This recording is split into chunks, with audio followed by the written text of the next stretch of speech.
Yeah, let's get started. Good evening, everybody. Welcome to the VUCA MBA talk. It's the fourth one. So we're happy that this webinar series gets some attention, and you seem to like it. So welcome. Thanks for joining. Today's topic is on innovation. So the topic is creative destruction. How innovative business models revitalize firms in dynamic markets. My name is Florian Sapkow. I'm the host tonight for you. I'm an associate professor with the VU and also the program director for the MBA in International Business. But more importantly, we have two great guests tonight. The first one is Professor Enno Masurel, who is a full professor with the VU for Sustainable Entrepreneurship. And Enno does research and teaching on SMEs, small and medium-sized enterprises, and young firms, startups. He's also director, founder of the Center for Entrepreneurship with the VU, and so bridges their theory and practice and supports startups in becoming successful and being innovative. And Enno does a lot of research and supports PhD students throughout Africa.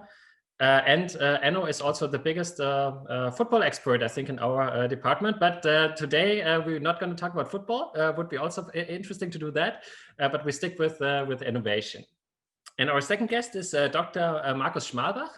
Marcus studied international business at ESB Business School in Germany, then obtained a PhD from University of Gloucestershire in the UK. Then he worked in the traditional insurance industry, for example, for Allianz, before he rejoined academia as an associate professor of the University of Applied Sciences for small and medium-sized enterprises. And then in 2017, he founded RYSKEX, and RYSKEX is a very interesting insurtech firm. And Marcus will also explain a bit more what RYSKEX does and how, in a very innovative way, they revolutionize the insurance industry. Yeah, so these are our two great guests. So thanks for joining. Thanks, Enno. Thanks, Marcus. And the way it works tonight is that our guests start with a 5-minute introduction. And then we start the discussion. And you are, of course, invited as the audience. So thanks for tuning in. And you're invited to ask your questions in the chat. And I will transmit them to Marcus and Enno. Let's see how it goes. Maybe at the end, we also have some room for a Q&A session. Okay, but let's get right into it. And Enno, please start with your intro. And the moment I say this, I think Enno lost connection. Let's see. I hope he can come back. Otherwise, we start with Marcus. No, Enno's back. And I'm back, yes. Yeah, okay. And right on time to introduce yourself, and then let's get going. Okay, thank you very much, Florian. Welcome, attendees. Thank you, Marcus, to collaborate with you. I'm facing one of the biggest challenges in life, and this is to summarize something in 5 minutes, which I have not done so very often before. I will go to my slides. Yep. Okay, so hurry. So the first question I asked myself when I was invited to this seminar: what is creative destruction? For me, creative destruction is the dismantling of old by something new. And something old, dismantling the old, that's the destruction part, and something new, that's the innovation, that's the creative part. This all goes back to the seminal work by Joseph Schumpeter, called The Theory of Economic Development, published in the 1930s of last century. I can give you two examples. I will limit myself to one example of creative destruction: travel agencies. In the days before internet, some of you may remember, there were many travel agencies, and almost every shopping mall, shopping center had its own travel agencies. But nowadays, thanks to internet, we hardly see any travel agencies in the streets anymore. Only specialized travel agencies. Well, we travel more than we ever did before. So that's one example of creative destruction. You create something new and you destroy something old. And one challenging question maybe also for tonight is what could be a creative destruction as a result of COVID? COVID is a very disturbing factor nowadays, but what will change and what will take the place of the old things? For instance, is delivery replacing restaurant visits on a structural basis or not? That's just one question. The basics of innovation, to give you a little bit of background, I always define innovation as the successful market introduction of something new. We can talk hours about this definition because we can ask ourselves, what is successful? And what is a market? And what is new? What's new for me can be old for you, for instance. And also which forms of innovation do we distinguish? Are we also only talking about products, or are we also talking about organization forms, processes, etc., etc.? And next to that, it's also important to realize that we should make a difference between radical innovations versus incremental innovations. I can defend the proposition that most innovations are incremental in its character, although there is always some radical innovations. And one radical innovation is the one we're praying for now, which is the vaccine against Corona, of course. This will be a disruptive innovation. But then if you consider all the vaccines against Corona, you will see more and more incremental innovations taking place. So also in these days, the radical and incremental innovations are important. And also the concept of frugal innovation has become more in vogue. Frugal innovation in principle means that you're making a product simpler, and then you can address a larger part of the market. And also mind you that sustainability innovations will come back after the COVID crisis. There will be a time after the COVID crisis, and I'm sure that we will go back and pay more attention to sustainability innovations. So, innovation is often a bumpy road with a lot of uncertainty, reluctance, and antagonism, but happily there's still people motivated to drive innovations because they have a dream, they have a will to conquer, and they have a joy of creation. So they are willing to take risk with innovation. And risk is a crucial word when it comes to innovations, because when you're developing an innovation, or you're developing a new business, you may lose a lot. You may lose your invested capital, if you have some. You may lose your invested time. You may lose your invested reputation. You may even lose the goodwill of others, people who may have helped you. And all in all, you may lose everything that you invested in your innovation and in your company. So what is a very natural response to that? You protect yourself. And there's a pyramid in protection. At the highest level, there are the registered formal legal rights, like you know them, patents, designs, trademarks, and copyrights. They are the most fierce form of innovation. Whether they work the best, that's really the question nowadays. A level lower, we have the non-registered formal legal rights. They're still legal, they're still formal, but they're not in a public register. For instance, putting confidentiality clauses in your contracts, restraining confidence in your contracts, non-disclosure agreements. They are all legal. But you see, with many startups, they do not pay attention to the formal and the legal side.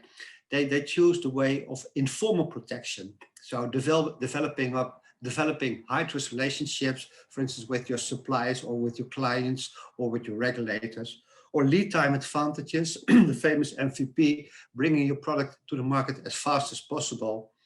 And just sometimes it works very well, just keep quiet. Don't tell everybody, don't tell the whole world that you are working on innovation. And one of the forms of protection I like most is branding. So branding is in fact creating an image in the ears and the eyes and the minds of your stakeholders.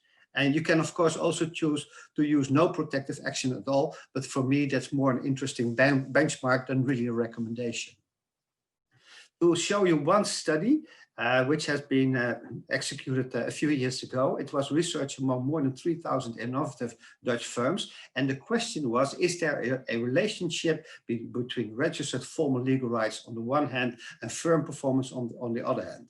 In other words, as we measured it, does having registered formal legal rights, for instance, patents,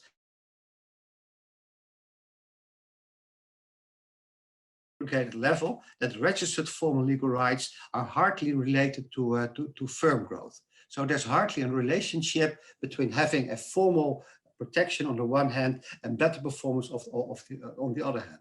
And although we all know companies that think their success to formal legal protection on an aggregated level, this is what came out of it.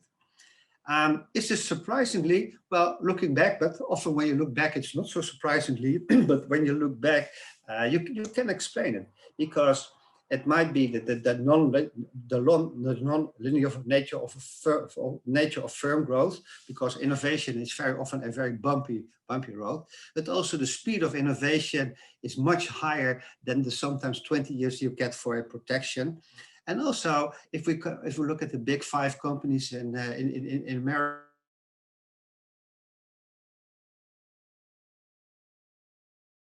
it's all the lawyers giving jobs to each other because they all are working on the legal protection. So this may be an explanation why, very much in general, the registered formal legal rights are not so effective anymore. And one more thing I want to share with you is my story on the outsiders. If you're working on an innovation, my recommendation is always work with an outsider, because working with an outsider stimulates innovation. So choose for a coach, choose for a mentor, choose for a board member. When my students are working on innovations, I always require that they find a coach themselves. So not your brother, your sister, or your father, your mother, or your best friend, because as I always say, they will love you anyway, but you should look for an external coach, somebody, in fact, who's looking over your shoulder, because this outsider may help you really developing your business. We also worked with the concept of outsider intensity. So it's not only the presence of an outsider, but there are more variables. You can also choose to work with more than one outsider. And also the number of meetings per year that you have with your outsider is relevant. Do you pay a small fee to your outsider or not? And how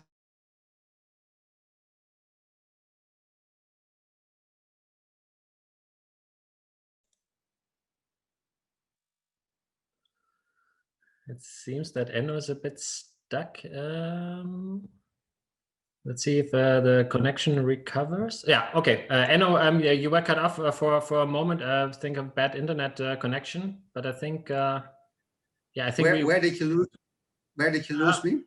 No, I think we got the gist from outsider and the importance of outsiders and how they can stimulate innovation. And I really like also the part of your friends and relatives. They will love you anyway. So get somebody from the outside on board who isn't friends with you, so we can be honest with you and provide a fresh lens actually. So I think Enno seems to have some problems with the internet connections. Maybe Enno, you can move to part of the room where the Wi-Fi is a bit more stable. Well, it worked in the training session, so of course we get the problems now. Okay, now Enno's back. Okay, all right. So thanks for that, Enno. I think that was the last slide, right, of your intro. Yeah, I have one challenger. Okay, no, then let's have this. Okay. Yeah, creative destruction opens the door for the next creative destruction. So you're never the final product, but there's always somebody wants to challenge you. So thank you, Florian, for giving me the floor. Cool. Many interesting things here. Also kind of brings back some memories from my own case, because when I started my PhD, I was working in an incubator and kind of trying to be the outsider for entrepreneurs from the university. Really some interesting insights. I saw many things that we can use in our discussion, so I'm looking forward. But before we do that, let's give Marcus the floor for his introduction. So, thank you very much. I share my pitch deck with you as well. So, this is the slide we already all know. Hopefully you can see that, and I give you some further insights on our company, how to share that screen. But I think it should work that you can see that, don't you? Yes, very good. You can see that? Yeah, now completely correct. Yeah, we started, thanks very much, Florian. We started exactly in 2017. and have now a journey for 4 years. What are we doing? I brought some buzzwords with me. Here's the first one. We live in a VUCA world. Hopefully all of you know what a VUCA world is. I have to make some progress because we have just 5 minutes for presentation. So if you do not really know what a VUCA world is, have a look here, or please ask me a little later for that exactly. RYSKEX itself is a startup focusing on industrial companies doing business. As you see with my background, Manhattan, we are focused on US businesses. And the US business, same as the European, as we are living in the globalized world, are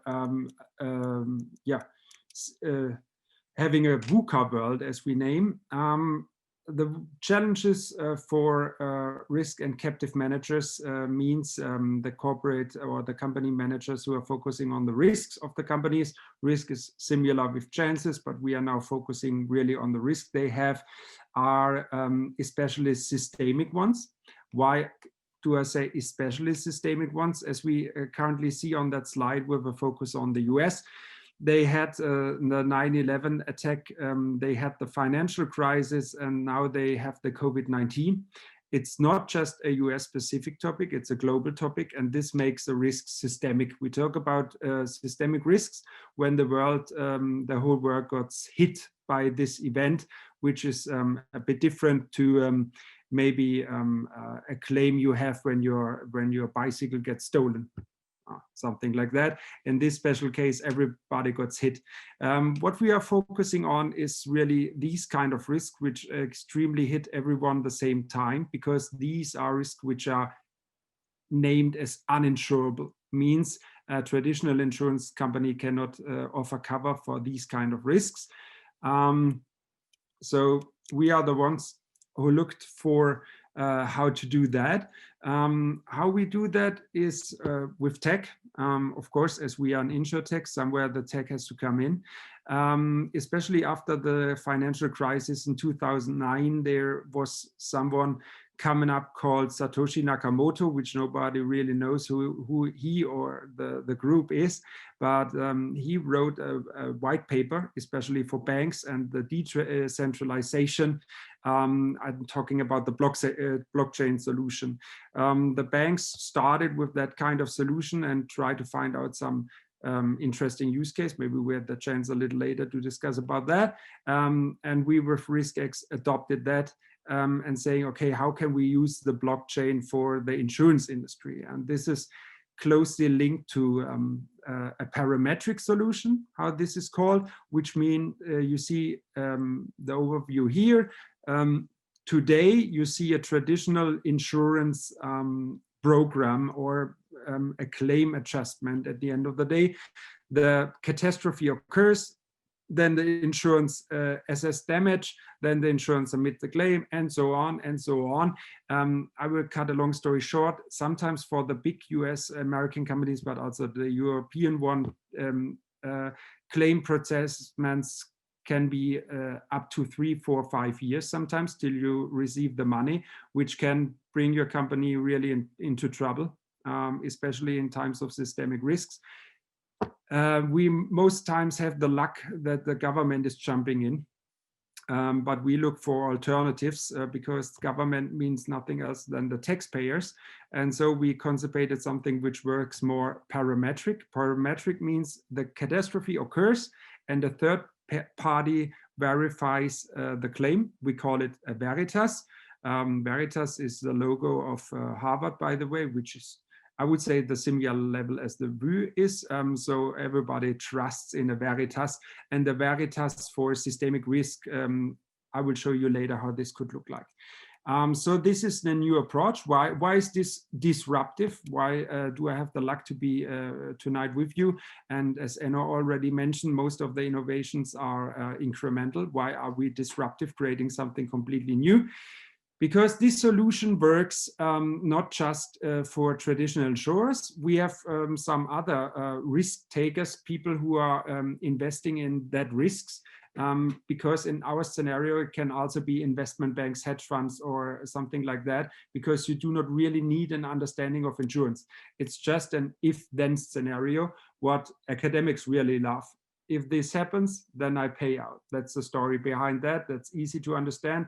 That easy to understand that the investment bankers can understand that, calculate that, and I will show you later a bit more about that. Here's just an overview. I will not become you risk experts, but just to give you a slide with some fancy names.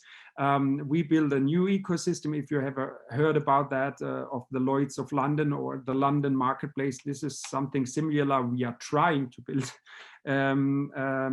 in a digital way. So parametric is the solution driven by a blockchain. What is the impact? It lowers the administrative costs, it shortens the value chain. So everything, kill the middleman scenarios, everything negative from the one perspective, positive from the other one. And it should help you, you as a company, to cover risks in our VUCA world, which the VUCA is already existing since 1970 years, driven by the US Army, but let's say the companies use the word just since 5 to 10 years as the world really became a VUCA one. Sorry. Yeah. And here's an example we created on pandemics. This should be easy to understand. Sorry for that if someone from BMW is with us. They are not our clients, I have to announce, but it looks interesting and pays attention. What we would do is a BMW US Inc., which means it's the daughter of BMW Germany, of course, contemplates something which would look like on a Bloomberg screen like this. The trigger number one is that we have a pandemic outbreak. And here's the new thing coming in. The Veritas is not anymore the claim adjustment department of the insurer. It's the WHO, which in this special case stands for World Health Organization, because they are an independent operating organization. So this trigger must be fulfilled. Then there's another one, trigger number two, the country state specific lockdown, as we have currently in some places in the world. And the Veritas, as I mentioned, it's specified for the US, must be the president or better the governor, for example, in New York says we have a state specific lockdown. And so this is the Veritas number two, where it jumps the blockchain in on the one hand for the payment, but here also a nice effect of the blockchain. The blockchain realizes both things, as we can program that, and then the cover sum, in this case, 500 millions. Yeah, it's a bit, it's a huge sum, but ask Lufthansa, it could be even higher, what to pay out. What is interesting, this is more or less the part for the policy holder, how we call them. The more interesting thing for the investment banker side is the duration, which is 1 year, 365 days. What is the yield? The company would pay 1,000 basis points, which means 10% for the ones who are not working with exchanges, which means 10% for 1 year. And what the AI, the artificial intelligence, jumps in, of course, not in the COVID-19 anymore, but let's talk about COVID-20. The probability of default would be 12.8.5%. So this is hopefully in a year or two what you see on your Bloomberg screen and can be traded. Yeah, we have done that, as I already mentioned, created at the Lloyd's market in Britain, in London. And won an award for that. Thanks again. If someone from Lloyd's is listening to us, it was a great experience. And yeah, this is more or less what we understand as a disruptive way of creating the industrial insurance market new, which perfectly suits at the moment with our overall idea of systemic risk, as we have currently the pandemic, which is still occurring. So that's it. Thanks, Marcus. Also very interesting. Yeah, see it from a real life founder.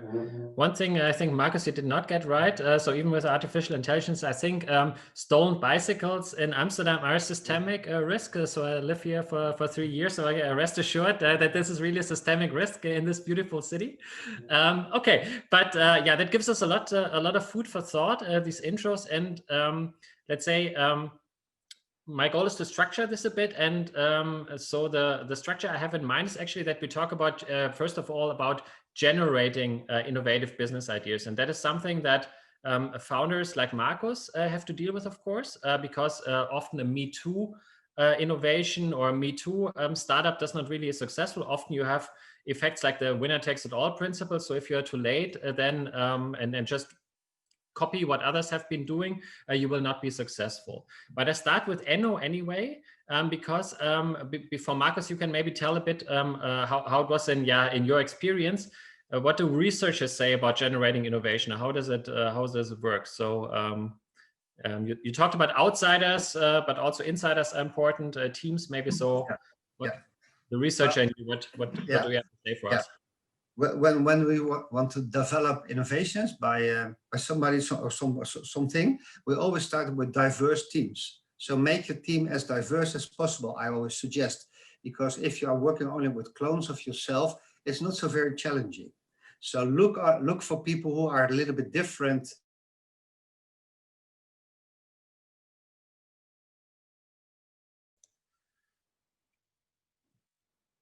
They will love you anyway, but look for somebody who's really additional. And what could also be helpful is make a SWOT analysis in a very early stage, and especially pay attention to your weaknesses. And I always say, when I talk to entrepreneurs, they tend to like to do a SWOT analysis with me because they like to talk about the strength. Well, but then when we talk about the weaknesses, they go a little bit, well, then sometimes they try to convince me that they do not have any weaknesses, which would make them unique, which is of course possible, but I don't believe it. But if you analyze your own weaknesses, you know what kind of mentor, what kind of coach you should look for. So diversity and spotting your weaknesses, it might be a good start, Florian. Yeah, no, I couldn't agree more. Also from my experience as a coach. So I always when entrepreneurs came to me and say, "Oh, we don't have any competitors," then I was saying, "Yeah, well, you don't know the market, right?" So there's always somebody who does this before you, or kind of uses a kind of related product and achieves a similar goal, for example, achieves a similar benefit. That's also one promise I give to companies that are really successful with their innovation. You will pay taxes and you will be copied. Yeah, yeah, true. No, I can see that. So okay, that was a bit. So we have the inside perspective. So that is kind of a diverse team, and I think that makes a lot of sense, especially if you have many people, let's say from a business administration background. So and you want to start a software firm, then it's quite likely that you do not have the critical competencies on board. So it's very good to be diverse in this regard, but also from an outside perspective, and yeah, being honest and yeah, also kind of better to learn about the weaknesses and the threats in your business model soon, before you lose your money, basically. But Marcus, how was it for RYSKEX? So how did you do that? Did you have outsiders, or how did you come up with this idea? Maybe you can go back a bit and explain this to us. Yeah, frankly, a story maybe most of the people do not really trust is how I found my CTO. Because, as I said, I started the RYSKEX when I was still a professor with Fachhochschule des Mittelstands in Bielefeld. And then one of my students came in and said, I would love to write about the blockchain topic because it will destroy your industry. And I thought to myself, a student, it's master level, okay, but he knows how to destroy our industry, okay. But then I really got, it was very interesting what he told me, and he has some great interest papers with him. And I asked him, I said, okay, this is interesting, but do you have any clue about the blockchain tech itself? No, of course not. This is a business school, Marcus. You should know better than everyone else. And I said, okay, so how do we find someone who has a clue about blockchain? 4 or 5 years ago, nobody had any clue about blockchain. And so to cutting a long story short, we really found someone on eBay. Our CTO was offered the opportunity of talking to him for an hour for 20 euros. And I thought to myself, oh God, this can't be someone serious, yeah? And I met him in Cologne, and then I realized, okay, he was a student of the Cologne University, and he had the same problem as we had. He was a student at University of Cologne, never worked in any business entity, had no clue how a business school looks like from inside. And we had 6-7 beers, and then he said, it was more like, I told him what to do, and he said, yes, no, that will not work. Yeah, that could work. Yeah, okay. And then after 6-7 beers, we said, okay, let's try. And then we did exactly what Enno said. The first time it was really a bit annoying, as I thought to myself, okay, this is a piece of cake. As I know my industry, I call 4, 5, 6 smart people, and then we boost and get a 100 million funding and blah blah blah. Now the story turned a bit different. you call 5, 6 smart people in your old business who say, never heard about the blockchain, the idea will not work, blah blah blah blah blah. You have some of them, or you have the others who say, oh, I'm so annoyed by my job, you call me right on time, I will jump in. And you ask him, yeah, but what will be your job? Yeah, sales guy, as normal. And you ask him, okay, but what to sell right now? We have to be constructive. We now have to set something up. Yeah, okay, call me 2 years, in 2 years when you maybe finish that or not. So against all odds, we grew by really at the first beginning with 3 other tech guys. And frankly, hopefully no tech guy listen to us now. This was a horrible situation for a guy like me who loves words like a SWOT analysis, or let's do it with all these nice innovative and buzzwords and entrepreneurship things I had in mind. And these were the guys who just sitting around in the heavy metal shirts and talking about things that I never heard in my life, about Ranger and about AI and blockchain, and was like really like in the movie Lost in Translation. They did not understand what I need, and I did not understand what they want. And so we did what everybody has to do in that situation. We had a bottle of whiskey, and afterwards it worked, and we get a better understanding of each other, and the team grow and grow and grow. But frankly, over the last 4 years, I think we hired more, like Enno said, from outside people for just a week or 2 or 3 or 4 who hope that they can join for a longer journey. But then we realized, okay, this was so helpful for the moment, but you are not helpful to survive for the next 2 years. So it's really like, it's a fantastic way of working. And I'm completely agree. You need these outsider guys, but maybe it does just help for one significant problem to hire them and then say, okay, now next step. You need the next level, like working with a computer game. You cannot stay on the same level. You always need new input, new influence, new different people with a different mindset. That's completely helpful and necessary, because there's one day where everyone in your team believes that you're making the hot shit and the thing of the next big thing. But then you need to probably bring in somebody new who kind of tells you that it's not the case. Who tell you, what? This is, you have already nothing. When we programmed the model, the demo first, we thought, okay, now we're getting the 100 million and just say bye. And then the people came in and described us what we need and how a business plan has to look like, and what, and especially what we will talk about, regulation aspects and brand aspects and so on. And we were sitting in front of them and we were close to crying, because we thought, this is the end, now it will fly. And then we realized, okay, this was maybe the first 20%, and now the real hard work starts. Okay, and I see that generates already some interest in our questions, but we will say here's a question about the blockchain, but we will reserve this for a bit later. So we do it in a, so Marcus is a disruptive inventor, and yeah, he's a disruptive innovations, disruptive innovator, I should say.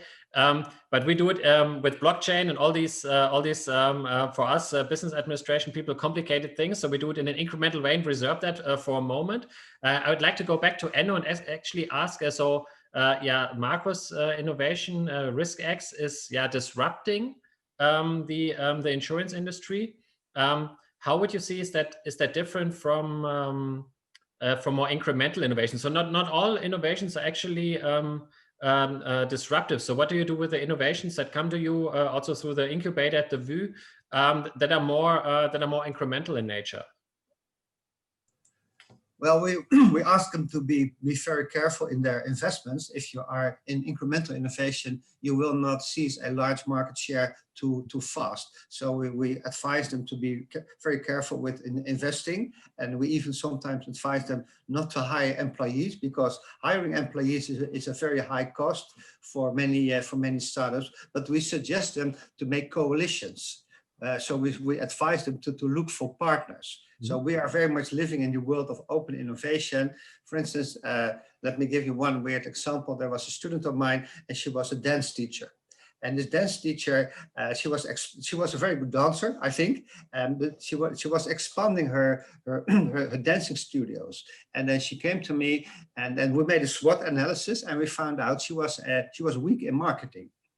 And she said, "Oh, so Enno, I have to hire a marketing official." Yeah, but I say, "Well, but my dear, you don't have any money for that." And then we started looking for a marketing coach. And finally, we have a list of alumni of this university who are successful or not so successful entrepreneurs, and they are willing to be a coach or a consultant or an advisor to startups. So this friend of mine became a coach for this dance teacher for a number of years. So most important thing is, but to be careful with your investment and with your hiring behavior when you are in incremental way. And but if I can also answer this question for radical innovations, I would say, but maybe Marcus has a different thought about that. Look for a VC as soon as possible. Yeah, did you, yeah, Marcus, and that is a question I have received from Yolanda, from the audience. So is there anything looking back that you would do differently? Yeah, maybe involving a VC at an earlier point in time, because VCs can also provide outside counsel and not only money, but also input. But yeah, what would you do differently if you could go back in time? Yeah, frankly, sometimes after a couple of years, the memories are maybe a bit changing. So honestly, it was not like that we were not interested in a VC. It was more like that the VC was not really interested in us. You know, I would absolutely agree. The earlier you get a VC boarded who really understands what he's doing might be helpful. On the other hand, I think they are too clear in their mindset. VCs are can be business angel, but on the other hand, they are most times are interested in making money. And frankly, I'm maybe a bit a dreamer. I was more, I was not really interested in the money from scratch. I was more like interested in keeping the idea flying. So and frankly, I was completely unable to discuss with VC. I understand their mindset. I understood the meeting were all the same, 10 minutes, and you have to. And frankly, I've been 35 when we started, and I've been a professor before and worked in that industry. Maybe I'm a bit arrogant. And then you're sitting in front of a guy of the age of 24 and says, and you ask them, frankly, okay, where's your boss? And he says, what, my boss? This is the first round. I'm the intern here, and I will make the first round and look at if your startup will or your idea is working or not. And then it was for me like, normally I sit in front of people of $1 billion turnover companies saying, okay, this is a bit weird. So frankly, we now have two great family offices as VCs because they invested in something, I think, an exotic pet. They thought of, okay, Marcus is completely crazy, and this might be fun for us because we are doing all the day the whole thing, the same things. So let's invest in Marcus and see what's coming out. So they are good friends. They do not have too much knowledge about the industry itself, but they see me a bit like an exotic pet. And every 2 weeks we discuss something and they say, we don't have any clue what you are talking about, but please send the new business model and the blah, blah, blah. And so it works. Okay.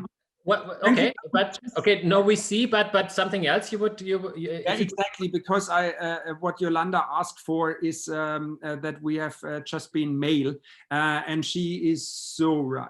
The best time in my life, and Florian, you know, this was the reason why I joined VU the first time, was when I boarded Tatjana Winter, our CEO, and then the structure came into the company. She's hopefully she's not listening, but she's our best employee because I'm completely working unstructured, and the tech guys as well. And so we had someone who completely worked different, were structured, and our AI lady is from India. She's married with one of our programmers, but now we have really a mixed team, and this is absolutely helpful. Different. Our managing director US is also a woman, so the team is now mixed, and this is perfect from my perspective. We are getting more and more into trouble. Sometimes it's not the whiskey anymore and the hard words. Sometimes it's more like a bit more reflecting, but that helps tremendously, and it really start getting a success story when we boarded some females and we boarded different cultural aspects to understand the world much better.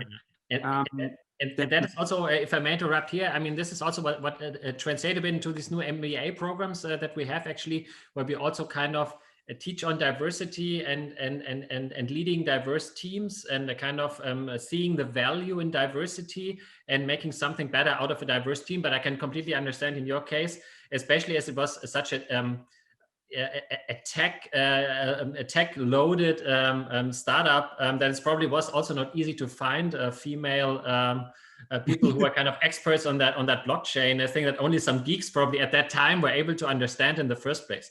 Okay, very interesting. Let's make a little cut here. So we talked about generating innovation, and now I would like to talk a bit about also protecting innovation.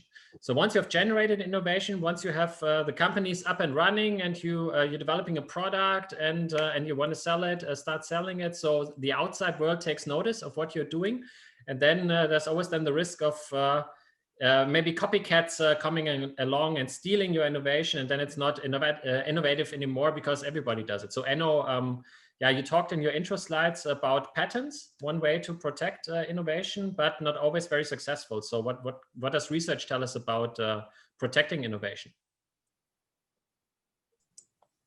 Well, the old literature was more or less about that protection, hard protection or strict protection worked very well. But these times have really changed. And although I think we all know companies that thank their success to patents, etc., I think that it's a bit dated. As we have shown in our research, that there's not directly a relationship between formal legal registered protection, so putting it in a register with legal rights, and this is not a automatic recipe for becoming successful. And also, you may also make yourself very vulnerable when you apply for a patent. I'm not suggesting you should not do it, but you should be aware of the risk, because once you apply for patent and it is recognized, then you will be in a public register. So everybody will know about your product and the technological features of your product. And you will also make yourself vulnerable towards larger companies who may accuse you of infringing their patent. And as a small company, you will always lose when they take you to court, because you don't have so many deep pockets. So I would really suggest, although the patenting may not be so very expensive, I always suggest people to think about the informal protection as well. So building up your high trust relationships, but also think about branding. How do you position yourself in the market? How do stakeholders think about you when they got a call from you and they see you on the screen? Hey, who's that? And are they enthusiastic about you, or do they think, oh no, not again, this person calling me? So branding, well, it's like meeting a nice person in a bar. That's also branding. Yeah, okay. Yeah, I see that with patents, and well, I'm not a panelist today, but I'm still say that we also have a current research published recently, where we find that especially for smaller firms, patents can be even detrimental. Not only is it very costly to engage and deal with all the patent rules and regulations that there are, but patents also hinder spillovers, and small and medium-sized firms profit a lot from spillovers, and patents make that more difficult. Yeah, Marcus, how did you do that with RYSKEX? So I can imagine it's probably very difficult to patent something, and probably not very applicable to you. Or do I see this, or was it differently? Yeah, we have a patent because of, here's what Enno said, maybe it wasn't me thinking about that too much, but of course our family offices and the lawyers came and said, yeah, you have to do that. Of course, it was a cost-intensive thing, and maybe I'm not quite sure if it really helps if someone steals the idea. I think a startup will not really survive. If you have a big corporate out there, would just as an example, SAP has a similar product, then I think their lawyers are a bit better than mine, and they have a bit more of them. So then maybe our success story will be over. But it's definitely helpful. As the same, just starting with the tiny NDA. Frankly, I do not pay an NDA too much attention, but of course you have to send that, and you have to clarify that this is the first step, showing the other person you may never see, or you may never have seen in your life, to show. Marcus, NDA is non-disclosure agreement, right? A non-disclosure agreement, exactly. Just to let them know, we understand the business, we know what an NDA is, we know that you cannot just run away with our idea. This is really, I would say, a business ethics in the environment of entrepreneurship, which I have to learn. And this is what I meant with being a bit arrogant, as you can imagine, coming as a professor, sitting in front of guys who are half your age. But frankly, I've not been an expert, and so it really sometimes works like that you meet people who are 15 years younger than you and tell you what to do, because you are now part of the startup environment, and it works completely different than maybe the traditional insurance industry or a business school. So frankly, interesting, but was lessons learned myself to understand that, and to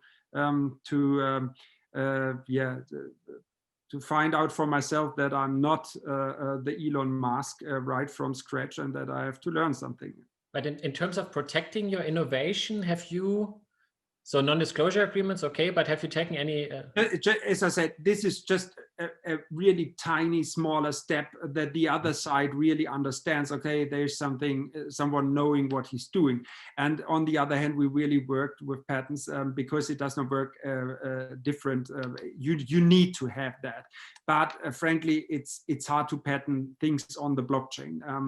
You can do that, but to patent a business model does not really work. At the end of the day, formally, sorry for that, but we have you have mentioned that earlier. It's really a winner takes it all. And here's even you did all the things perfect, maybe someone is better than you, or something is more attractive, someone has a better brand, whatsoever. There can be 150 million things happening, but there are things where you have to do your homework, especially if you work with a VC, because they will ask you, do you have a patent?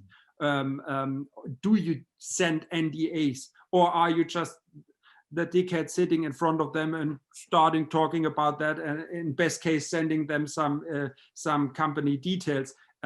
So yeah. Yeah, I mean, that is understandable, right? So if you're a family office and you're supposed to invest a little bit, I mean, then you probably want to be sure. I mean, it's not this TV show. What's it called in German, Höhle der Löwen, or what's it, the Lion's Den? And then you have these founders who have first time they kind of experience that, and we can be copied. So yeah, it's yeah, okay. I always tell my students that they should not trust NDAs too much, because I know at least 5 or 10, between 5 and 10 ways to circumvent the NDAs. And then they asked me, can't you give a workshop about circumventing the NDAs? I said, no, I will not do that, because that's illegal. But there are many ways to circumvent the NDAs, but I can understand that VCs require you to send them out, because they have something tangible.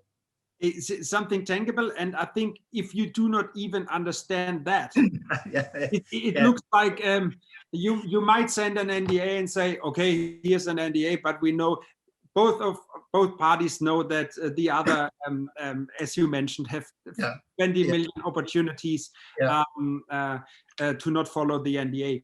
But if you do not even send it, then they start thinking, what the hell is how damn is the guy sitting in front of me? It's more like that. It's as I mentioned, we have business ethics in some areas and some words we are dropping, and that you realize, okay, he might be he might be a smart guy and he might be a part of our economy. And if you even, the first time I had a discussion, frankly, with a VC, I never heard an NDA. And he asked, Marcus, did you already send to my assistant your NDA, or do we use ours? And I said, NDA, call you by Zoom. I don't like basketball. So, exactly. And then it was like lessons learned. But this was, he said, okay, come back to me when you understand how the business is working. And then it was, as I said, lessons learned. It, Okay. So I have, as I said, so we have a bit of a structure in mind that we developed beforehand, and have also the being mindful of the time. I see that we're kind of close to running out of the time, and I want to reserve a bit of time for questions. So please, audience members. So I see everybody's staying on board, which is nice. So it seems to be interesting, but please also, if we miss something, please feel free to use the chat function and ask us, especially, of course, the panelists. In the meantime, I have a third area that I would like at least to discuss a little bit. And that relates to maybe the need to change your business model over time. And we also know from research that expert entrepreneurs do it like this. So sometimes we, let's say, average people, when we hit an obstacle or something does not turn out as expected, we see that something negative. But we know that expert entrepreneurs, for example, are also experts in changing their business model and adjust it to changing circumstances, and seeing it even as an opportunity and not as a threat. So Enno, what do we know about this from research, or what can you tell us about a changing business model, for example, in a situation like this, in a crisis situation? Well, I always try to bring business models back to its building blocks, of which building blocks does it consist. You have your protection strategy, but you also have to think, for instance, about your exit strategy. So when you start your company, you have to think, what do I want to accomplish with my company? And I see so many startups who have they give me a feeling that they want to be with the startup for the rest of their lives, which is often not true. So you have to think about, so what is my exit strategy? What do I want to accomplish with my company? Do I want to have a mid-growth company and have a very good life-work balance in my own company? Or do I want to sell my company within 5 years to the highest bidder? Do I want to make an IPO? Or maybe I would just want to quit after 2 or 3 years and take the next step in being a serial entrepreneur. And that's also what you're seeing now nowadays in these disruptive times. So we see many bankruptcies coming up, but we see also very many voluntary stops of companies who do not go bankrupt, but they decide to stop. So it's very important that you adapt to the circumstances and also try to think about the next step for your business model. So what will be? So there will be a time when COVID is over. Hopefully, let's hope. So let's assume it will be. So what will happen after that? Okay, then we have to work back. We have to work on the backslashes of the recession. But then, what's happening then? So you should try to predict the future a little bit, and this has influence on your on your business model, but also break your business model down to its 10-15 elements.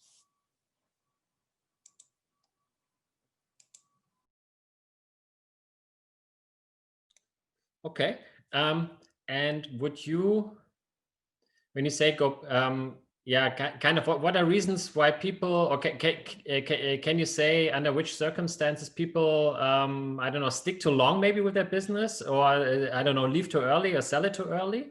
Oh, then you come to one of my favorite subjects, which is the different entrepreneurial roles. So also think about the roles that you have to fulfill your company. Some people who are present now with this workshop know about this story about mine. But so when you start, you will be the professional mainly in your company. And then you start growing with your company, you have to make choices. So let's go right, let's go left, or something like that. But then you have to show leadership. And at a certain moment in time, you may enter the maturity stage and you become a manager. And does this really make you happy? And by the way, are you a managing type? Or are you more a professional type or leader type? So not anybody can change him or herself from being a professional to a leader to a manager. And sometimes it makes people even very unhappy. And the trap here is also, you are not always able to hire a manager. So sometimes there's no budget to hire managers. So you should also be aware in the dynamics of the life cycle of the firm that you are required to change. But are you able to change? And if not, how do you solve the problem? That's an excellent point. I may say not only for entrepreneurs, also for us researchers, right? It's the same that we also have a life cycle and that have to do different things over time. Yeah, Marcus, how is it? Yeah, we're almost closing in on 8:30. Can you give us a bit an outlook? Where will you take RYSKEX or you? Maybe to what Enno said was perfect. So I will start there. I've been a professional and I became a leader, I would say, but I will definitely not become a manager. This is something which doesn't work out for me. So the end of the story, if there's someone out there who has $1 billion or something like that, who wants to transfer me that for our business model would be okay.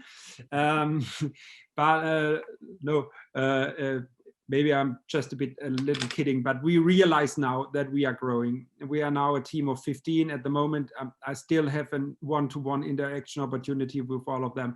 But when they start to hire their own team, I know that it will be time for me to leave, because I know that, and I will not say this is one of my strengths, but I really know that I do not want to become a manager of a SME, and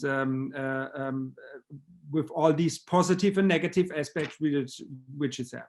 So our exit, if you ask for the next, let's say, months, would be too short term, but for the next years, we defined maybe making a IPO in 2025, and afterwards I will leave, or otherwise maybe we will leave the market completely before, because someone bought us, or we got bankrupt. That would be also still an opportunity. We never know that.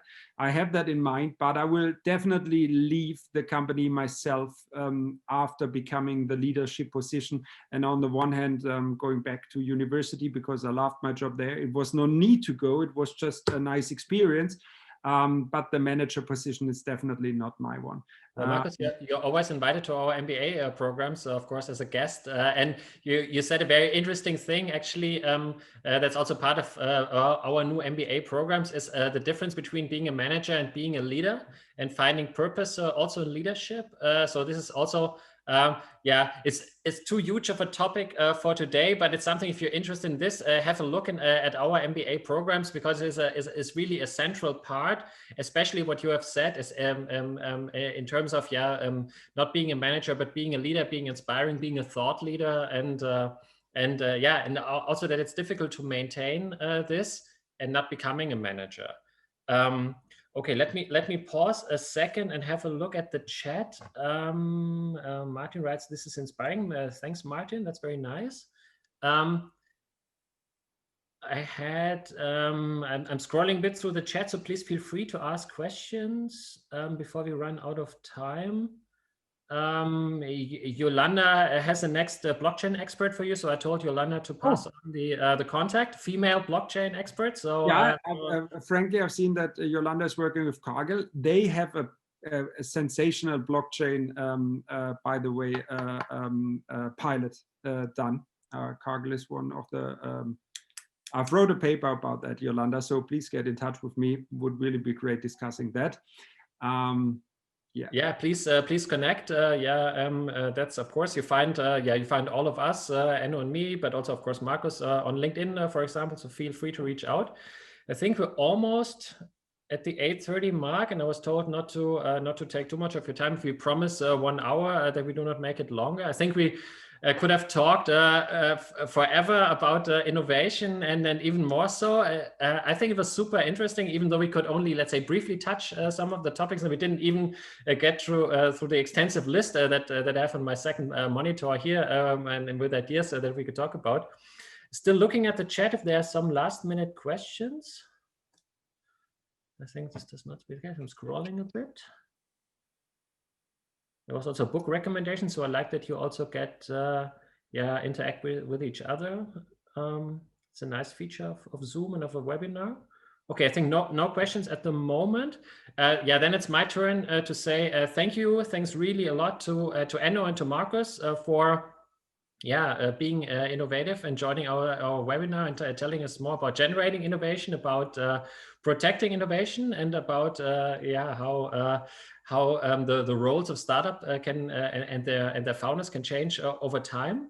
I'm sure we will have more of these sessions. We will also have a new or another VU MBA talk at the 8th of December.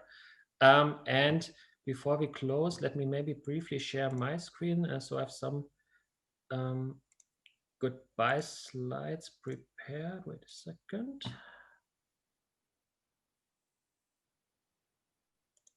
Here we are. Okay, so before I leave you into the as I said, no talk about football, but before I leave you into the Champions League night tonight, I just want to briefly mention, as you seem to be interested in these and other topics, so maybe have a look at our new MBA programs that will start in March 21. So that is the MBA in International Business and the Executive MBA Leading with Purpose. So there it is, what Marcus has actually said. So leadership with purpose, not becoming a manager, but maintaining thought leadership. So these are two new MBA programs that will start in March next year. And we have, starting in September next year, the International Executive MBA in Finance Control. So we talked also about venture capitalists and their role and financing, and also bringing. We had Marcus saying maybe you go to the stock exchange, so with an initial public offering and IPO. So also so finance super important. So this is the third MBA that will start in September, International Executive MBA in Finance and Control. And before I say goodbye. We have in the MBA an early bird discount until 30th of November. We have exciting scholarships coming up. Those will be introduced on the website very soon. So please feel free to reach out to me, to my colleagues at SBE Executive Education. Please join our LinkedIn channel also for blog posts, for announcement of new webinars, for a lot of interesting content. So we would be happy to, if you could join. That was a bit my marketing session towards the end of this seminar. Feel free to reach out, Enno, in case you want to start your business and get in touch there. If you're a blockchain expert, feel free to reach out to Marcus. So that's how we see also our MBA programs are also being a community of change makers. And let's know each other, let's network. And maybe I can add to that. We also have a demonstrator lab at our university, which is meant for startups in the pre-incubation phase. So this is called the Demonstrator Lab, and we will hope also to welcome you there if you would like. So you see a lot of interesting opportunities with RYSKEX or with the VU Amsterdam, and Amsterdam always a great place if you're joining from abroad or from other places. So Amsterdam always a good place to study and to visit, hope I can see also then later on in person, but see you guys all again in next year, and maybe already at the next VU MBA talk on the 8th of December. So have a nice evening, and thanks for joining tonight. Thank you, Enno. Thank you, Marcus.